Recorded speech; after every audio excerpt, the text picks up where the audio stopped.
nagkakaroon ng pain pag malamig? Hindi naman. Pagka malamig. Pag malamig, nararamdaman niyo yung pain niyo dito sa shoulder pain. Okay. Kailan niyo yung paputo naramdaman? Ito lang last. Bago umuwi. Okay. Ano po bang trabaho natin? Sa farm ako Farm? Nagbubuhat? Ganun ba? Hindi naman. Hindi naman. May aksidente po ba kayo dito sa shoulder? Wala naman. Ano po shoulder? Left or right? Right. Right shoulder. Pag nagtuturok ako, gamit ko yung tuturok ng baboy. Opo. Okay. Paano siya sumasakit, sir? Pag nagtuturok kayo, sumasakit na? Pati pala yung dito. Sa elbow? Bukod dyan, sa dalawang Isa ganito ko. sa jaw?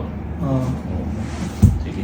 So, may ano pong anggulo, kunwari? Pag ginanto ba natin, masakit na? Yan, ganyan. Ganto masakit na? Okay. Yung parang nangangalay siya. Yan, ganyan, masakit na yun. Ngalay na? Oo. Okay, sige. Pag ganto? Ganyan, hindi naman. Wala naman. Okay. Pag ganto? Relax na.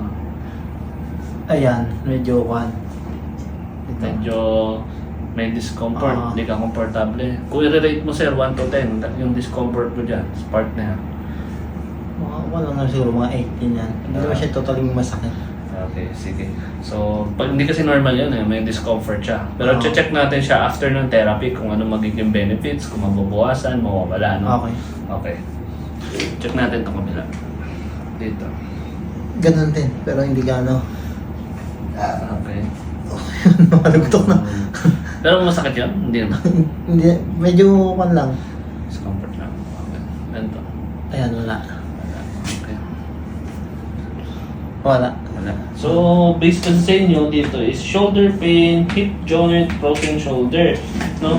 Sa hip joint nyo dito, masakit ba to? Yan. Ito, masakit tong part na to.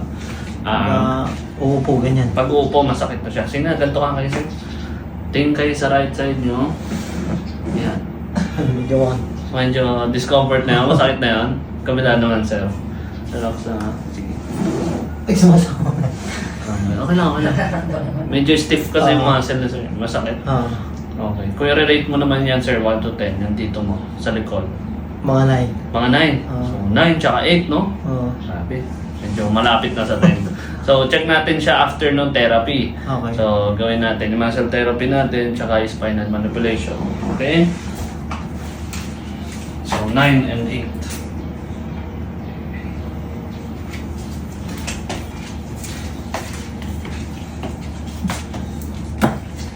Taas yung...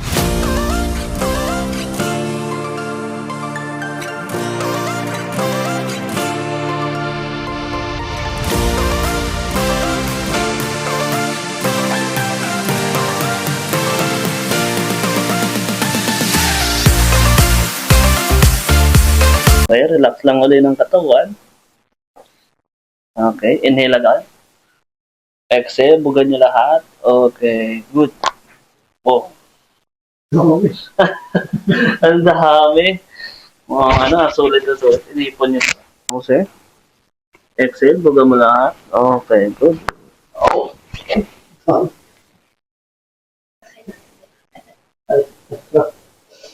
Masakit na. Okay, relax lang. Sige lang yun sa... Yan. Yan, relax na. Oh. Grabe. Okay. Inhale ako, sir. Inhale. Exhale, buga mo lahat. Okay. Buga.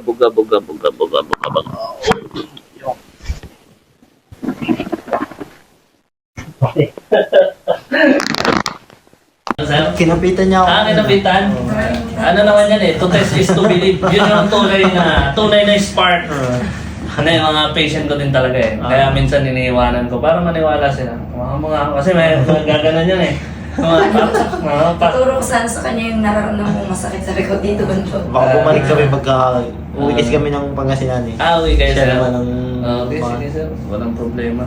Sige sir, bali check natin yung mga sinabi nyo kanina, sinabi nyo, mga 9 pala yun, 9 tsaka 8 yung sinabi nyo. Sana, tingnan natin kung nabawasan agad. No? Obserbahan nyo rin sa mga ibang araw. Okay? Pag ginaganto natin, yan. Kumusta siya? Medyo okay na eh. Mas Kasi okay. kanina, hindi ko mga ganyan, di ba? Okay. Mas okay siya ngayon, sigurado? Oo. Sige, kabila naman po yan. Mas okay nga. Mas okay siya ngayon. Kaya pala naman. Ito, medyo, sabi niyo may discomfort. Yan, medyo mas okay. Mas okay, sigurado? Oo. Sige. Other side naman tayo, no? Dito naman, hindi naman gaano. Hindi katulad Okay dito naman. sa kabila. Pero dito, pag ginaganto natin, nagre-react kayo. Nagugulat kayo kanina, eh, no? Okay naman. Sa ngayon? Okay naman. Nice. Okay, yan. Oo, Mas okay siya ngayon? Sige. Ito naman, kung 9 yan kanina, kamusta siya sa ngayon? Okay na eh. Mas okay siya ngayon? Oo, mas okay. Okay. Dito naman tayo sa lower back nyo. Ganito nga kayo, sir. Check natin kung anong difference nyo. Yan. Okay. Oo, yan. Kamusta siya? Okay na. Mas okay siya ngayon? Okay. Kabila naman. Yan. Okay. Mas okay? Nakakano na ako na hindi sumasama yung bukod ko eh. Oo nga, kanina napapasama po yung katawan nyo, ano? Oo. Okay. Kung 8 siya kanina, kamusta siya sa ngayon? Okay na eh. Okay na? Oo. Napagaganon niya na ng hindi kasama ang Oo. katawan. Okay na, sumasama yung bukod ko. Thank you, Lord. So, yun. Observe nyo na lang yan, sir. Possible magkaroon pa ng improvement niya sa ibang araw, no? Okay. Okay. Pag may tanong kayo, tanong lang kayo doon sa Facebook page natin. Okay? Okay. Baka bumalik naman kami dito. Siya naman. Thank you, sir. Okay, thank you. Obserbahan nyo pala yung bukas pala, sir. 6 to 8 hours kasi ang pagligo. So, ang pagligo nyo is warm water muna.